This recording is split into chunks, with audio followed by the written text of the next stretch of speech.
हजारों साल से जिनको पढ़ने से रोका गया था, उन लोगों को पढ़ने का अवसर मिला और लोगों ने पढ़ा। और जब लोगों ने पढ़ा तो इनके पेट में दर्द होने लगा। इनके पेट में दर्द क्यों होने लगा? इन्होंने देखा कि जिनको हजारों साल से रोक कर रखा था, जिनके बच्चों को ये कहते थे अरे तुम तो आरक्षण से आए हुए हो, तुम तो बैसाखी से आए हो, आज वो हर क्षेत्र में हमको मुंह तोड़ जवाब देने का काम कर रहे हैं।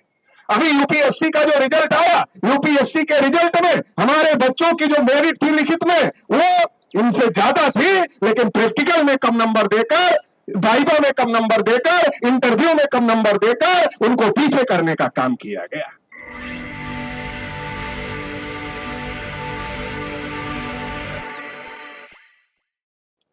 शिक्षा विरोधी नीति, बेरोजगारी और निजीकरण के विरोध में आज जंतर मंतर नई दिल्ली में अन्याय और अत्याचार के खिलाफ जो प्रदर्शन किया जा रहा है, इसमें आप लोग देश के कोने कोने से आए हुए हैं।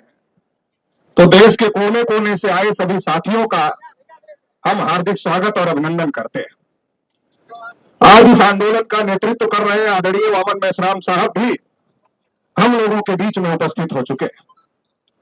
साथियों, आज देश में ऐसी कौन सी स्थिति आ गई कि आज छात्रों और नौजवानों को सड़कों पर उतरना पड़ रहा है? अभी जब मैं आया तो कुछ पत्रकार साथियों ने मुझसे पूछा, कहा छात्रों का काम तो पढ़ना है और आप लोग उनको सड़कों पर उतार रहे हैं। अगर छात्र आंदोलन करेगा तो उसकी पढ़ाई लिखाई का क्या होगा? तो हमने कहा पढ़ाई लिखाई पर ही संकट आ गया है, इसलिए तो छात्रों को सड़कों पर उतरना पड़ रहा है। इसलिए हम लोग नारा देते हैं कि लड़ो पढ़ाई करने को, पढ़ो समाज बदलने को। क्योंकि आज हमारे सामने चुनौती है कि आज हमारा पढ़ाई संकट में है, आज लिखाई संकट में है, और अगर पढ़ाई लिखाई के लिए हम लोग नहीं लड़ेंगे तो हमारी पढ़ाई लिखाई छीनने की तैयारी चल रही है। और हम पढ़ना लिखना इसलिए चाहते हैं, केवल नौकरी के लिए नहीं पढ़ना चाहते, बल्कि इस देश को, इस समाज को बदलने के लिए पढ़ना चाहते हैं। तो पढ़ने के लिए भी लड़ना है और पढ़ने के बाद इस समाज और देश को बदलने के लिए भी लड़ाई करना है। इसके लिए विद्यार्थी युवा तैयारी कर रहे हैं। साथियों, अभी देश के जो हालात है, आप सभी लोगों को पता है कि इस देश में एक ऐसी व्यवस्था बनाई गई थी जिस व्यवस्था में इस देश के बहुसंख्यक लोगों को पढ़ने के अधिकार से, लिखने के अधिकार से, धन संपत्ति रखने के अधिकार से, बोलने सुनने के अधिकार से, कुर्सी पर बैठने के अधिकार से और तमाम प्रकार के अधिकारों से वंचित करने का काम इस देश की मनवादी और ब्राह्मणवादी ताकतों के द्वारा किया गया था। लेकिन इस देश में फूले साहू अंबेडकर ने जो लड़ाई लड़ी, उस लड़ाई की वजह से भारतीय संविधान आया और भारतीय संविधान ने हम सभी को पढ़ने का अधिकार दिया।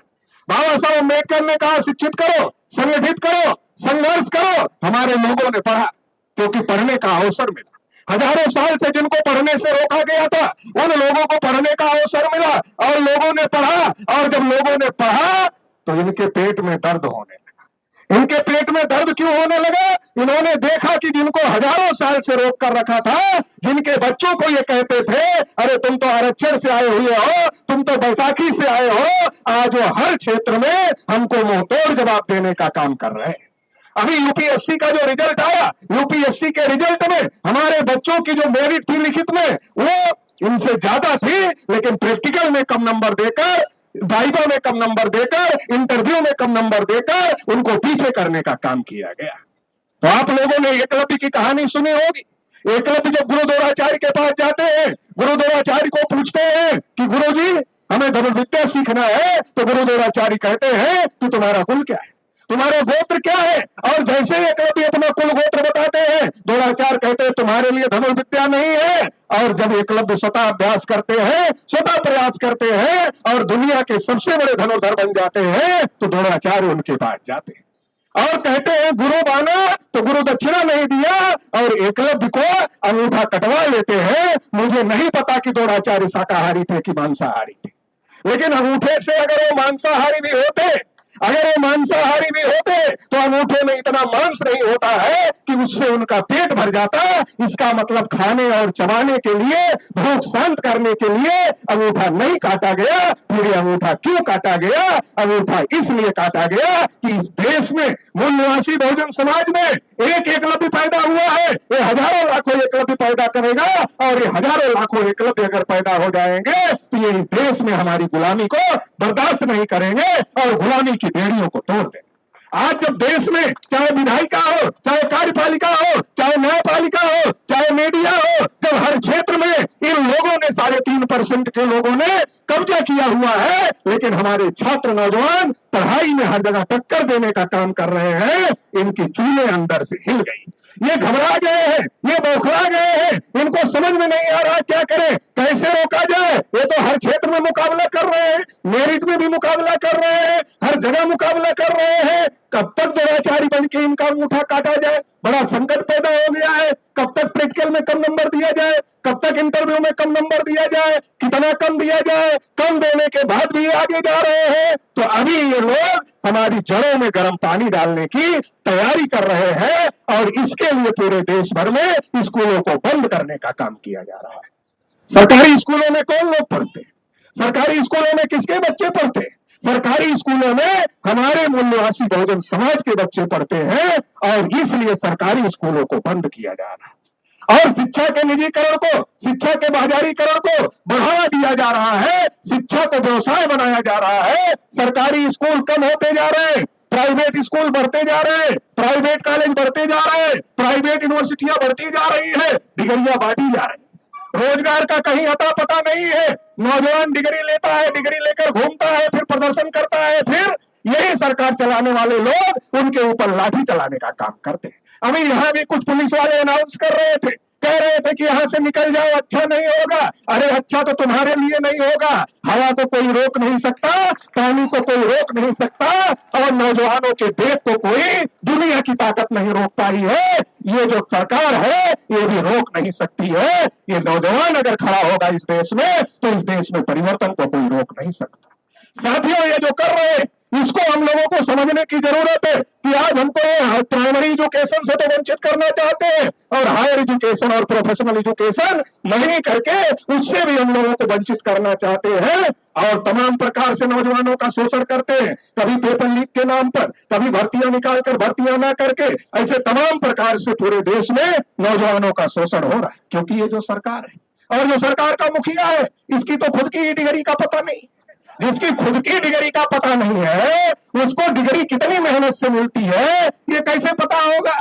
उसको खुद डिग्री, और उसके कुछ दोस्त हैं पूंजीपति, वो पूंजीपतियों के स्कीम पर काम कर रहा है, उसकी कोई स्कीम नहीं, क्योंकि उसको तो पता ही नहीं डिग्री की क्या कीमत है। वो पूंजीपतियों की स्कीम पर काम कर रहा है। इन्होंने तय किया है कि इस देश में सब कुछ अडानी को देना है, अंबानी को देना है, इस देश में कुछ सरकारी नहीं रहने देना है। पढ़ो लिखो, डिग्री लो, और जब नौकरी नहीं मिलेगी अपने आप ही नौजवान हतोत्साहित हो जाएगा। फिर परिवार वाले कहना शुरू करते हैं, क्या कहना शुरू करते? अरे वो भी ग्रेजुएट किया है, वो भी पोस्ट ग्रेजुएट किया है, वो भी पीएचडी किया है, अरे वो भी तो ये किया है, अरे उसको नौकरी नहीं मिली, तुमको भी नहीं मिलेगी। अरे कोई धंधा कर लो, पान की गिनती खोल लो, ऑटो रिक्शा चला लो, डिलीवरी बॉय बन जाओ। आप पूछो, आप लोग पिज्जा मंगाते होगे अपने घरों में, पिज्जा मंगाते होगे, ऑटो पर जाते होगे, आप ओला बुक करते होगे, रैपिडो की बाइक बुक करते होगे, उनसे पूछो कितना पढ़े हो, बताएगा ग्रेजुएट हो, बताएगा पोस्ट ग्रेजुएट हो, बताएगा ग्रेजुएट। आज ग्रेजुएट पोस्ट ग्रेजुएट के हालात ये हो गए हैं कि उनको रैपिडो बाइक चलाना पड़ रहा है, उनको ओला बाइक चलाना पड़ रहा है, उनको ओला ऑटो चलाना पड़ रहा है, उनको पिज्जा डिलीवरी बॉय बनना पड़ रहा है। क्या हालात इस देश के नौजवानों की कर दी गई है। सब कुछ पूंजीपतियों के हाथ में देने की तैयारी है।